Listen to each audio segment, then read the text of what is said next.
The Senate Parliamentarian is back, boys and girls. Do you remember them? This ghostly figure, this almost seemingly non-existent individual appears every couple of years to just muck up a little bit of legislation. Their most recent appearance, at least from what I remember, was back in 2021 when Joe Biden was trying to squeeze an increased minimum wage into his Build Back Better plan. The Senate parliamentarians said no. And then, of course, all the Democrats were like, well, the Senate parliamentarian says no. This unnamed, unelected official said we can't do it. So I guess we can't do it. And they just went ahead and they didn't fight for anything because why would they fight for something? Well, they're back. This time, mucking up things for Donald Trump and the Republican Party. This is courtesy of NPR. Medicaid changes don't meet Senate rules in Big Beautiful Bill, says parliamentarian. Senate Republicans hit a major setback in their race to pass a massive tax and spending package on Thursday as a chamber official ruled against a key Medicaid provision, putting in doubt plans for a vote by the end of the week. The nonpartisan Senate parliamentarian, who plays a key role in determining what provisions can stay in the fast-tracked bill, said the GOP can change, or said the GOP change to said the GOP change to how states can tax Medicaid providers does not adhere to rules for passing the bill with a simple majority. This was a key provision to help offset the cost of the bill's tax cuts. Senate Republicans a day earlier had proposed a $15 billion rural health stabilization fund to address the slashing of a provider tax that is a critical source of funding for many states. Democrats, who are making arguments before the parliamentarian to slash key sections of the bill, called the ruling a win. Quote, with more decisions to come, this guidance results in more than $250 billion in healthcare costs removed from the Republicans' big bill, said Senator Ron Wyden, Democrat of Oregon, and the top Democrat on the Senate Finance Committee. Quote continues, Democrats fought and won, striking healthcare cuts from this bill that would hurt Americans walking on an economic tightrope. Quote, this bill is rotten to its core, and I'll keep fighting the cuts in this morally bankrupt bill until the end, Wyden said. Oh my God, I'm really struggling to read this one. Holy fuck.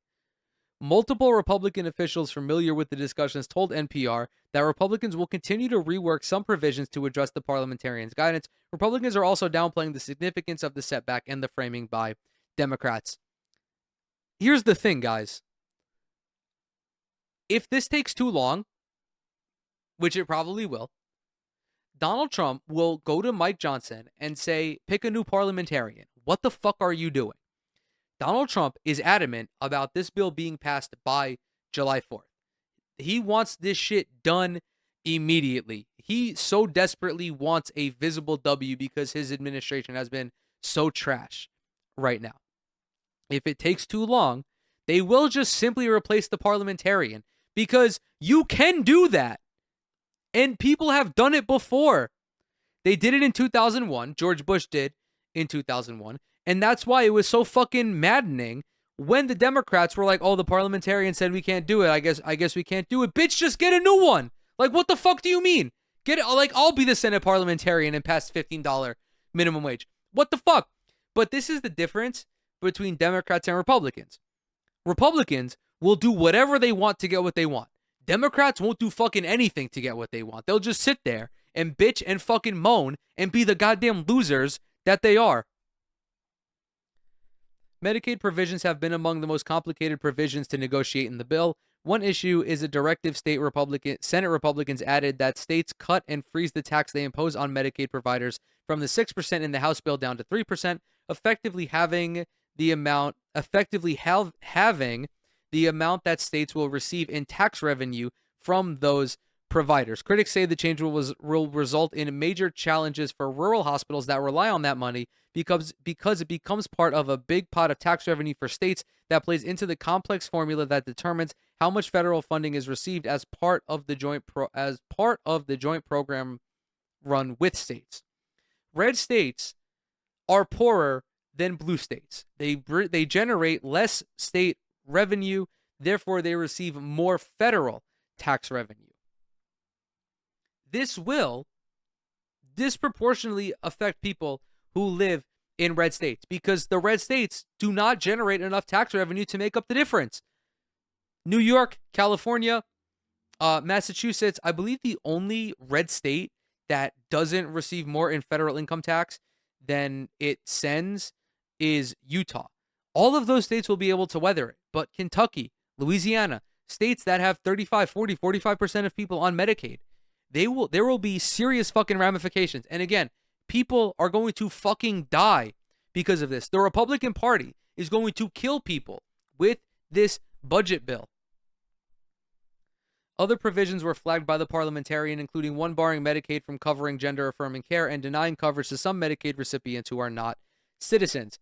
Senate Republicans had hoped to begin voting on the legislation this week, but it's unclear if they'll meet their deadline to send it to President Trump's desk by the July 4th deadline. They're also facing intense pressure from Trump to pass the bill this week, and several members of the conference are due for a White House meeting today. Despite the new guidance from the parliamentarian, Caroline Leavitt told reporters that Trump's July 4th goal remains in place. Quote, "The president is adamant about seeing this bill on his desk here at the White House by Independence Day," she said. When asked whether Trump thinks the parliamentarian should be removed, Leavitt said she had not spoken with the president about that and would, quote, "let him speak on it."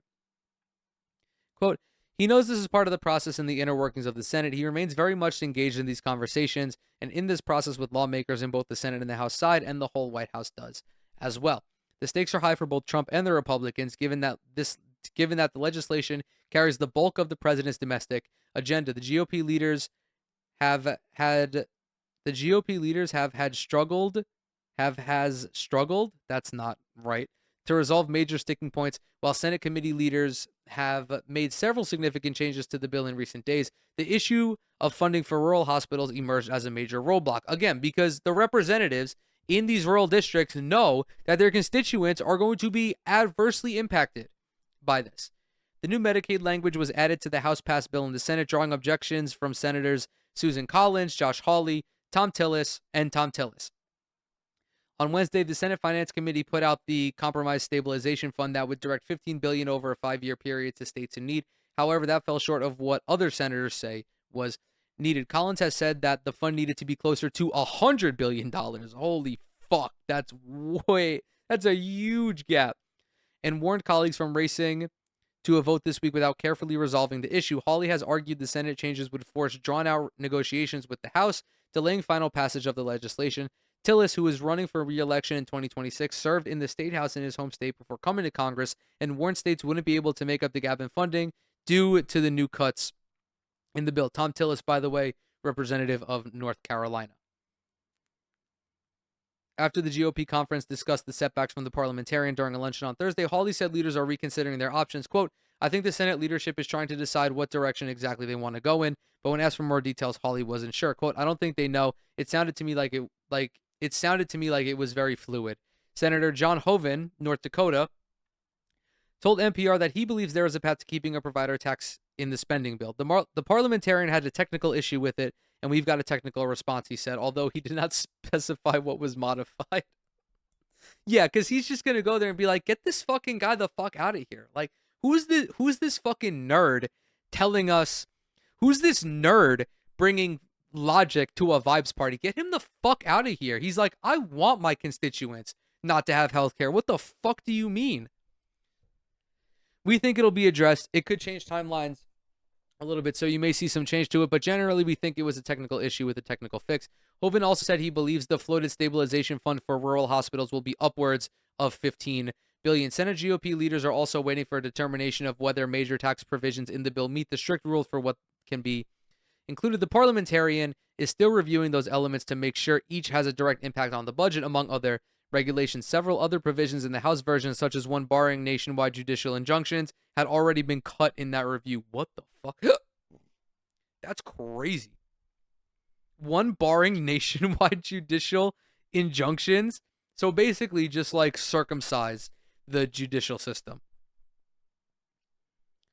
There is also lingering debate over the fate of the energy tax credits in the bill, changes to the safety net program for low-income families known as SNAP, and a provision on public land. Senate Republicans are also navigating differences with House GOP lawmakers who represent districts in New York and California, who insist they need to preserve a SALT tax break Oh my God. I fucking hate New York and California representatives. Shut the fuck up about SALT. No one gives a fuck about the SALT deduction. It literally only applies to like the 1% of earners. You only qualify for the SALT deduction if you do itemized tax reductions. Normal people are not fucking doing that. Working class people do not give a shit about the SALT tax. That section of the bill was negotiated with Mike Johnson for their constituents who pay high state and local taxes. Good. Pay higher taxes, dipshit. I don't give a fuck.